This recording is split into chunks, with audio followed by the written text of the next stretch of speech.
Friends, जय हिंद, वंदे मातरम। Welcome back to our YouTube channel. Friends, आज हम एक बहुत महत्वपूर्ण विषय पर बात करेंगे। अगर आप भारत की राजनीति को गौर से देख रहे हो और कुछ समय से अगर इसके क्रियाकलापों को आप देख रहे हो तो आपको एक बात बहुत कॉमन दिखने के लिए मिल रही है। लगभग मैं 2014 के बाद से कहूं तो ये आपको एक पैटर्न सा बनता हुआ दिख रहा होगा कि भारत में अब कानून का राज चलेगा, ना सिर्फ किताबों में बल्कि जमीन पर भी। इसके आज हम बताएंगे आपको कि ऐसा क्यों है और ऐसा हो क्यों रहा है, क्या वास्तव में ऐसा हो रहा है या फिर हमको ऐसा दिख रहा है, इसके प्रभाव क्या जमीन पर दिख रहे हैं, क्यों ऐसे प्रभाव दिख रहे हैं, इसकी चर्चा करने वाले हैं। आइए देखते हैं। सबसे पहले आप इसे देखेंगे कि भाई आखिर ये प्रभाव भारत में देखने के लिए मिल क्यों रहे हैं। देखिए, ये भारत में आपको देखने के लिए इसलिए मिल रहे हैं क्योंकि भारत की जो जनता है, जो नेशनलिस्ट पॉपुलेशन है, वो ये जानती है कि किस तरीका से हमारे आसपास जो पड़ोसी देश हैं जो भारत से अलग होकर के बने हैं, उनमें हिंदुओं की स्थिति क्या है। और साथ ही साथ में वो ये भी देखते हैं कि भाई ठीक है, ये तो मुसलमान हैं, ये तो इस्लाम को मानते हैं, लेकिन जो क्रिश्चियंस हैं वो उनकी क्या स्थिति है, उनके देशों में हिंदुओं की क्या स्थिति है। वहां पर जब हम मंदिर बनाने की बात करते हैं, मूर्ति बनाने की बात करते हैं, तो वहां से किस तरीका के रिएक्शंस आते हैं। आप देखे होंगे बांग्लादेश के अंदर जो शेख हसीना को हटाने के लिए जो आंदोलन हुआ, उसके बाद में फिर हिंदुओं को टारगेट किया गया। ये सब आज देश का हिंदू जो है वो देख रहा है और इसीलिए वो बीजेपी को बार बार, ऐसा नहीं कि बीजेपी इनके लिए कुछ खास कर रही है, नहीं, जिनके लिए कर रही है ठीक है, लेकिन जो जनरल कास्ट है, जो स्वर्ण है, उनके लिए तो कुछ नहीं कर रही। लेकिन बार बार वो बीजेपी को वोट क्यों देते हैं, उसका कारण यह है क्योंकि वो देश के लिए चाहते हैं कि देश इंटीग्रेट रहे, दोबारा से देश की स्थिति वो ना आ जाए कि देश फिर विभाजन की ओर आगे बढ़ जाए। तो ये सब बात है। देखिए, जब भारत का हिंदू ये देखता है कि बांग्लादेश में जो भगवान श्री राम की 81 फीट ऊंची मूर्ति बन रही थी, वहां के जो कट्टरपंथी हैं, कट्टरपंथी इस्लामिक संगठन, और कट्टरपंथी कहो या फिर इस्लामिक संगठन भी आप में कह सकते हो, वहां के स्थानीय जो मुस्लिम हैं उन्होंने विरोध किया। ये वही लोग हैं, याद रखना, किसी ने कहा था कि भाई भारत का जो विभाजन है बड़ा अजीब है, सारे आतंकी उधर चले गए और सपोर्टर्स इधर रह गए। तो आप देखेंगे कि बांग्लादेश में अगर कुछ भी हो, पाकिस्तान में अगर कुछ भी हो, तो भारत के अंदर जो रह रहे हैं सपोर्टर्स, उनको बड़ा दुख होता है। देखिए, यहां पर एक 81 फीट ऊंची मूर्ति बनाने में कितना दर्द है, ये सब भारत के हिंदू देख रहे हैं, भारत के हिंदू देख रहे हैं।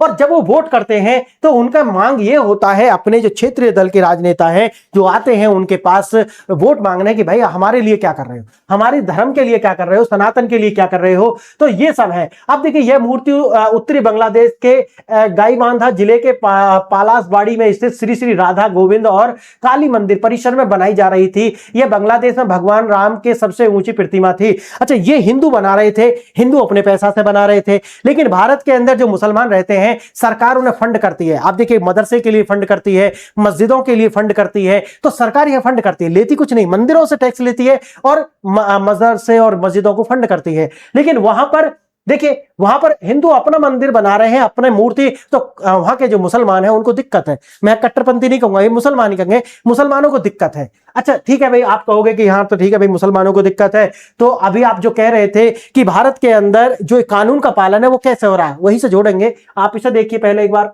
अमेरिका के ईसाइयों का स्थिति देखिए। ईसाइयों को भारत के अंदर एफसीआरए से बड़ी दिक्कत है, और ये जो मुसलमान है इनको भी बड़ी दिक्कत है एफसीआरए से। यहाँ के मुल्ला मौलवी उन्हें बड़ी दिक्कत है।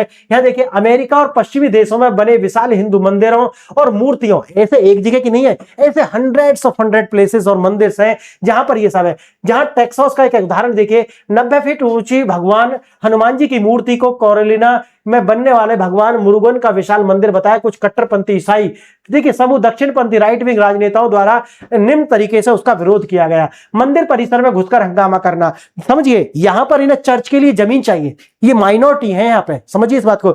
मैं कहता हूं कि यहां पर जो भारत के मूल रिलीजन है, सिख हो गया है ना, जैन हो गया, हिंदू हो गया, इन सबको तो यहां मान्यता मिलनी चाहिए। बल्कि जो बाहर के जो रिलीजन है, जिसमें ईसाई हो गया, जिसके अंदर इस्लाम हो गया, या जिसके अंदर यहूदी हो गया, इन्हें किसी तरीका का कोई भी स्टेटस यहां नहीं मिलना चाहिए। और इनके जो पूजा ग्रह होते हैं, ये जो भी दरगाह वरगाह बनाते हैं, इनको रेगुलेट करना चाहिए। ऐसा नहीं कि भाई मंदिर का नहीं, भाई समान अधिकार नहीं हो सकते, समझ गए ना। जब तक आप ये नहीं करोगे तो देखिए, जो हिंदुओं को राइट इस्लामिक कंट्रियों में है, जो हिंदुओं को राइट क्रिश्चियन कंट्री में है, सेम राइट भारत के अंदर इन्हें मिलने चाहिए। स्पेशल प्रिविलेज यहां नहीं देना चाहिए, नहीं तो एक दिन हम बाहर निकल जाएंगे यहां से, हम सब साफ हो जाएंगे ऐसे हिंदू। तो मुझे लगता है कि इसको भी देखने की आवश्यकता है।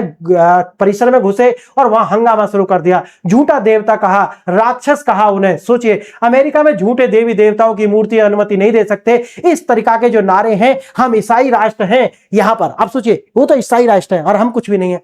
समझो ये क्या भारत का मतदाता नहीं देख रहा है? देख रहा है। जब वो ये देखता है तो फिर वो ये भी देखता है पाकिस्तान के अंदर।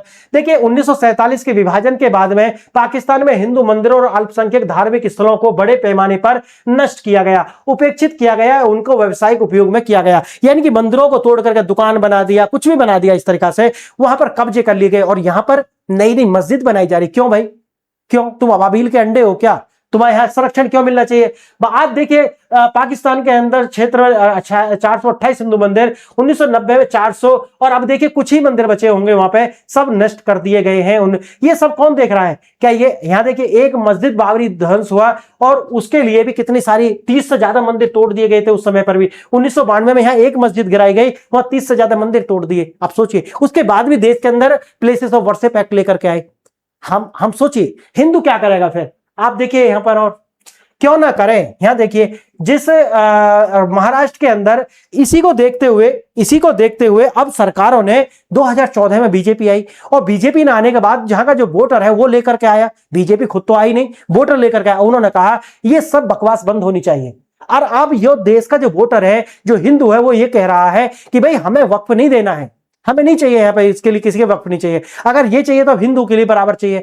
हमने कहा कि भाई इनके लिए पर्सनल लॉ नहीं होनी चाहिए, यूसीसी लेकर के आओ, है ना, सबके लिए समान कानून होने चाहिए, प्रिविलेज नहीं होने चाहिए। ये जो ईसाई मिशनरीज जो हैं, क्रिश्चियंस जो हैं, ये यहाँ पर बड़े बड़े जो लेकर के बैठे हुए हैं, इनको दोबारा से अपने आप वापस लेकर के आओ। देखिए सरकार ने क्या किया है, महाराष्ट्र सरकार ने राज्य में चर्चों और ईसाई मिशनरियों की संस्थाओं को पास जो मौजूद सरकारी जमीन है, जिन्हें हम लीज होल्ड कहते हैं, उनको अब क्या करा है, स्टेट वाइज उनका ऑडिट कराना शुरू कर दिया है। उन्होंने कहा कि भैया अब समय हो गया, इसे वापस करो, जमीन को वापस करो। राज्यव्यापी ऑडिट का आदेश दिया गया है। महाराष्ट्र के राज्य मंत्री चंद्रकांत बावनकुले ने राज्य विधानसभा में घोषणा की कि ब्रिटिश काल या फिर स्वतंत्रता के बाद ईसाई मिशनरियों को दी गई सरकारी जमीनों को 3 महीने के भीतर व्यापक ऑडिट किया जाएगा। और जब व्यापक ऑडिट किया जाएगा, 99 साल की लीज पर दिए गए हैं और 99 साल होते उन्हें अपने अंदर करा जाएगा।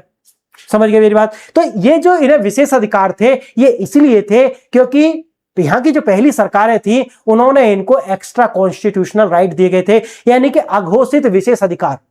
जैसे पर्सनल राइट हो गया, all India personal law board हो गया, आप देखेंगे यहाँ पर वक्फ एक्ट हो गया, यहाँ पर देखिए ये हलाल सर्टिफिकेट हो गया। यहाँ पर मस्जिद बनाई जा रही है, कई पुल पर घेर करके कोई भी बुल्ले अली साहब, फलाने साहब मर जा रहे हैं, उनकी वहां पर वो बना दी जा रही है, गुम्मट बना दी जा रही है। यहाँ पर अलग ही लेवल पर चल रहा था, क्योंकि यहाँ पर कांग्रेस की सरकार थी, और कांग्रेस की सरकार आप जानिए, वो कहते हैं ना, वो आंध्र प्रदेश वाले कि मुसलमान कांग्रेस और कांग्रेस मुसलमान इस टाइप का है, यानी कि दोनों को एक ही चश्मा से आप देखोगे तो आपको ज्यादा अच्छे से दिखाई पड़ेगी। देखना, जमीन वापस लेने की संभावना बिल्कुल करी जा रही है, उसके बाद में अस्पताल, स्कूल वगैरह सब बनाए जाएंगे। नाम बदलने का स्वामित्व है। देखना, हाल ही में राजस्व विभाग ने आदेश जारी किया है कि लीज पर दी गई सभी सरकारी जमीनें लैंड रिकॉर्ड्स के कब्जेदार वाले कॉलम में महाराष्ट्र सरकार का नाम दर्ज होगा। महाराष्ट्र सरकार की जमीन होगी, लोगों की जमीन होगी। समझ गए मेरी बात? तो अब सरकार क्या कर रही है, लॉ से काम कर रही है। पहले क्या चल रहा है, विशेष अधिकार दिए जा रहे हैं। तो 2014 के बाद में ये जो एक्स्ट्रा कॉन्स्टिट्यूशनल राइट्स है ना, इन पर मोहर लगा के खत्म कर दिया गया। भाई ये नहीं चलेगा, ये नहीं चलेगा। आप देखिए FCRA एक्ट उसी में लाया गया है। वक्फ के अंदर जो बदलाव है, धीरे धीरे इसे खत्म ही करेंगे आने वाले समय में, तो वक्फ के उसी के अंदर लाया गया है। हलाल सर्टिफिकेट जगह राज्य के अंदर, जहां बीजेपी जैसे यूपी में है, अब यूपी में बैन है पूरी तरीका से, कोई नहीं बेच सकता। तो धीरे धीरे करके इनके जो ये जो विशेष अधिकार थे, इन पर कठोर आघात किया गया। अब देखिए भाई, जब हिंदू के लिए कोई राइट नहीं है मुस्लिम कंट्री में, तो यहां हिंदू मुसलमान के लिए, क्रिश्चियंस के लिए विशेष राइट्स क्यों होने चाहिए? अगर किसी के पास जवाब है तो मुझे बता दीजिए। अगर ऐसा ही रहा तो हमारी स्थिति वही हो जाएगी जो पाकिस्तान में हिंदुओं की है, जो अब तो बचे ही नहीं है वहां। तो स्थिति क्या है, जैसे अफगानिस्तान में है। तो क्या हिंदू के पास इतना दिमाग नहीं है? क्या वो ये नहीं सोच सकता कि भैया 100 साल बाद मेरी स्थिति क्या होगी, मैं ऐसी स्थिति क्यों करूं, अपने बच्चे के लिए स्थिति क्यों छोड़ के जाऊं? तो उसने सही वोट करना शुरू कर दिया। उसके बाद आप देखिए यहां पर, तो आपको और समझ में आएगा। अमेरिका के उपराष्ट्रपति हैं JD वेंस। ये मैं कोई ऐसे ठुल्लू मुल्लू आदमी की बात नहीं कर रहा हूं। जेडी वेंस उपराष्ट्रपति हैं, उन्होंने क्या कहा था, इसे देखिए, उनकी पत्नी है हिंदू, उन्होंने कहा था, ऊषा बेन उनका नाम है, धर्म परिवर्तन को लेकर के जबरदस्ती करने वाली बात नहीं, बल्कि उन्होंने कहा था कि वो जल्दी ही हम उन्हें क्या कर लेंगे, क्या मुझे, उन्होंने कहा था मुझे उम्मीद है आगे चलकर वे उसी चीज से प्रभावित होंगी जिससे मैं चर्च में प्रभावित हुआ था। मैं ईमानदारी से इच्छा रखता हूं कि वो ईसाई बन जाए। यानी कि ईसाई बनाने की चुल है एक बड़ा। आप सोचिए, ये सेकंड नंबर का आदमी है अमेरिका का, वो भी अपनी पत्नी ऊषा बेन। और अगर आप जानते हो ना इनकी हिस्ट्री कि ऊषा बेन ने किस तरीका से इस जेडी वेंस को यहां तक पहुंचाया है, जेडी वेंस की कितनी मदद की है। जेडी वेंस पहले नास्तिक हुआ करता था, फिर उसका जो है हिंदू में नहीं लेकर के आई, समझ रहे हैं ना। जैसे ये क्रिश्चियन और ये जो इस्लामिस्ट है ना, ऐसे लार घेरते फिरते कि तू मुसलमान बन जा भाई, तू ईमान लिया तू। आप देख रहे हो वो खुराना जो है, वो हिमांशी खुराना कौन है, वो पंजाब की है ना, वो मूवी वगैरह बनाती है, वो कह रही कि भाई उसका बॉयफ्रेंड उसमें मुसलमान बनाने का दबाव डाल रहा। आप सोचिए, तो ये जो स्थिति है ना, पागल कुत्ते की तरह लार घेरते रहना, ये हिंदुओं में नहीं है। तो उसने कहा कि भाई ऊषा बेन जो है क्रिश्चियन बन जाएगी। ये है, समझिए इस बात को कि कितने बड़े पद पर बैठा हुआ व्यक्ति ऐसी छोटी बात सोच सकता है अपनी पत्नी के विषय में। अब आप सोचिए इस बात को, आगे देखना आपको, इसका महत्व आपको पता चलेगा और भी। हाँ, यह बात बिल्कुल सही है कि अमेरिका के पूर्व भारत के जो उपराष्ट्रपति थे मोहम्मद हामिद अंसारी, जो 10 साल तक रहे थे कौन, उपराष्ट्रपति, लेकिन जब वो रिटायर हुए तो उन्होंने क्या कहा, उन्होंने कहा कि अब मुसलमानों को ये सुरक्षित नहीं है। अब आप समझिए इस बात को, क्या मुसलमानों के कोई अधिकार ऐसा तो नहीं है कि भाई उन्हें गुलाम बनाया गया हो, उन्हें तो विशेष अधिकार थे। आप समझिए इस बात को कि एक इतने बड़े पद पर रहा, एक उपराष्ट्रपति पद पर रहा, और इसके ऊपर तो बहुत सारे और भी आरोप लगे हैं। किस तरीका से जो रॉ के एजेंट से उन्होंने, इसने किस तरीका से ईरान के अंदर उन्हें मरवाया, ये सब इसके ऊपर आरोप है ना। एक बुक भी लिखी गई है स्नेक्स इन द गंगा के अंदर। तो आप समझिए इस बात को, ये जो बेचैनी है, ये जो असुरक्षा इसे महसूस हो रही है मुसलमान को, इसलिए नहीं हो रही, ये विशेष अधिकार जा रहे हैं। ये जुल्म जो कहते हैं ना, जुल्म हो रहा है। ये जो जुल्म है ना, ये कुछ ऐसा नहीं कोई मार रहा है। अभी तो देखिए कश्मीर में मार दिए 2 बिहारी भाई, है ना, लेकिन ये जुल्म है विशेष अधिकार का जाना। लेकिन भारत के अंदर अब विशेष अधिकार का अंत हो रहा है। और जो मैं आपको शुरू में बता रहा था कि भाई ये विशेष अधिकार जाएंगे तो ये जुल्म जो है वो एफसीआरए में देखा ना आपने कि एफसीआरए में क्या कह रहा है अमेरिका कि जो एफसीआरए लाया जा रहा है वो जुल्म हो रहा है क्रिश्चियन कम्युनिटी पर। समझिए इस बात को। और वो क्या कर रहे हैं, इसलिए मैंने वो न्यूज दिखाई थी आपको। पाकिस्तान भी बोलता है, बांग्लादेश भी बोलता है, और अमेरिका जैसे देश भी बोल रहे हैं जो एक मूर्ति से घबरा जाते हैं। तो क्या होना चाहिए, अगर आप वास्तव में आप में लॉजिक है, थोड़ा सा आप किसी भी धर्म को मानते हैं, क्या आपको नहीं लगता कि भाई ये जो दोगली बातें हैं इसे बंद करना चाहिए। ये जो दोगलापन है कि अगर आप एक इस्लामिक देश में कहते हो कि भैया हम इस्लाम हैं, हम यहां मूर्ति नहीं बनने देंगे, या वो कहते हैं कि भाई हम तो क्रिश्चियन देश हैं, हम यहां मूर्ति नहीं बनने देंगे, तो भारत क्या है फिर। भारत तुम्हारी मूर्ति क्यों बनने दे, भारत यहां मस्जिद क्यों बनने दे, भारत यहां चर्च क्यों बनने दे, भाई क्यों बनने दे। आप लॉजिक लगा करके मुझे इसका जवाब दीजिए। देखिए 2011-13 में जो कांग्रेस की जो सरकार थी उसने अपने चरम पर आ गई थी वो, और उन्होंने लाए थे prevention of the communal violence, communal and targeted violence bill. यानी कि यहां पर ये उनका चरम था। उन्होंने कह दिया कि देखिए जो माइनॉरिटी है वो बेशक दंगा करे, माइनॉरिटी मतलब विशेषकर वही मनमोहन सिंह कहते हैं ना, विशेषकर स्पेशली इस मुसलमान है ना, उनका ही कब्जा है। तो जो दंगा कोई भी करे, लेकिन फंसेगा कौन, हिंदू। हिंदू यानी कि स्वर्ण हिंदू, जनरल वाला हिंदू, है ना, क्योंकि SC ST के लिए तो इसमें भी थे प्रावधान। समझ गए मेरी बात। तो यहां पर अल्पसंख्यक, भाषाई अल्पसंख्यक और धार्मिक अल्पसंख्यक, तो अगर ये बिल आ जाता है, ये कानून बन जाता पेश होकर के, तब आप समझिए भारत की स्थिति क्या होती। तो यहां पर आप समझ रहे हैं ना, ये कांग्रेस के ही बच्चे हैं।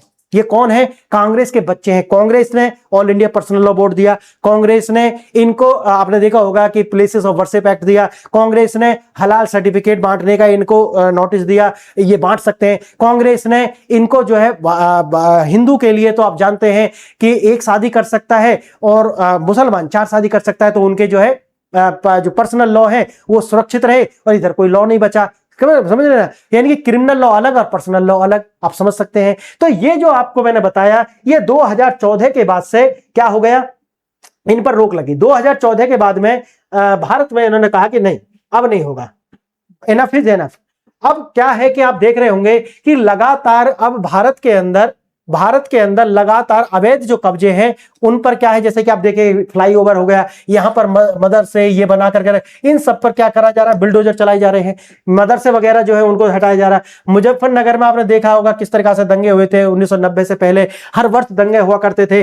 तो अब जुल्म ये नहीं कह सकते, जुल्म किसका हो रहा है, विशेष अधिकार जा रहे हैं, विक्टिम कार्ड इसलिए खेला जा रहा है क्योंकि विशेष अधिकार नहीं मिलेंगे। अब भारत के अंदर जो अवैध है वो सब तोड़ा जा रहा है। वहां पर क्या चल रहे हैं, ये चल रहे हैं जो गुंडे हैं, यानी कि आप जानते हैं ना, वोट देते हैं तो गुंडे पालते हैं, तो अतीक हो या अंसारी हो, ये सब हो, इनको जो है जहन्नुम पहुंचाया जा रहा है। यानी कि जहन्नुम पहुंचाए जाएंगे अगर आप दंगा करोगे, बलवा करोगे, और आप मौलाना भी हैं। तौकीर रजा का आपको पता ही होगा, तौकीर रजा आराम से 1 साल से ज्यादा हो गया, अब वो सड़ रहा है ना, बरेली वाला। आप देखिए 1947 से आप देखे होंगे कि 2014 तक किस तरीका से विशेष अधिकार लगे रहे, और अभी आप देखिए ये सब विशेष अधिकार जा रहे हैं। इसीलिए आज भारत के अंदर जो इनको एक्स्ट्रा कॉन्स्टिट्यूशनल राइट्स जो मिल रहे थे, अब उनका अंत हो चुका है। और धीरे धीरे से जिस तरीका से अभी आने वाले समय में और हिंदू समाज जागृत होगा, मैं कहता हूं कि हिंदू समाज अभी पूरी तरीका से जागृत नहीं है, पूरी तरीका से जागृत नहीं है, लेकिन जिस दिन अभी और जागृत होगा तो आप समझिए कि बीजेपी की जो सीटें हैं वो बढ़ेंगी,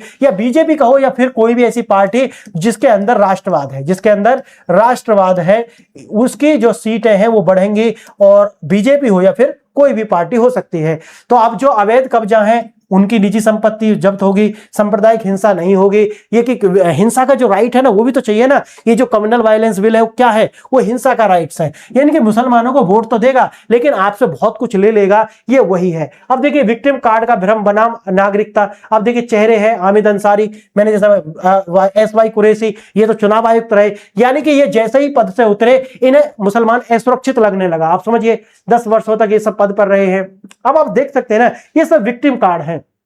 जवाहरलाल नेहरू जो है वो भी आप देखिए किस तरीका के व्यक्ति थे, ये तो सब मैंने आपको बता दिया। इंदिरा और संजय गांधी किस तरीका से गरीब क्षेत्र से जाकर के चुनाव लड़े ताकि लोग इनसे सवाल ना पूछें, है ना। अब ये सब अंत हो चुका है, अब लोग जाग चुके हैं, और तुष्टीकरण का जो दौर है अब वो समाप्त हो चुका है। अब यह कानून का दौर है, कोई भी हो, आप किस जाति से आते हैं, किस धर्म से आते हैं, यहां पर संविधान लागू होगा, है ना। अगर यहां पर मंदिर है तो भी वो साफ होगा, और अगर इस तरीका से आपने अवैध कब्जा करके बनाया हुआ है तो भी साफ होगा। तो यही है। अब देखिए सरकार इसके लिए अलग अलग कानून ला रही है। आपने देखा होगा फॉरेन इमिग्रेशन बिल जो है वो सरकार लेकर के आई है। आप UCC आप देख सकते हैं, वो सरकार लेकर के, CA सरकार लेकर के आई है। सरकार के द्वारा बहुत सारे ऐसे कार्य, आप NRC लेकर के आ रही है, आप देखना SIR सरकार ने कराया है, अब सेंसस जो लेकर के आ रही है। तो इसमें इसी तरीका के जो ये एलिमेंट्स हैं, ये सबको समान अधिकार होने चाहिए। ये बहुत बड़ी बात कह रहा हूं मैं, क्योंकि अगर आप इस्लामिक देशों में जाओगे, क्रिश्चियन देशों में जाओगे, हिंदुओं को नहीं मिलते,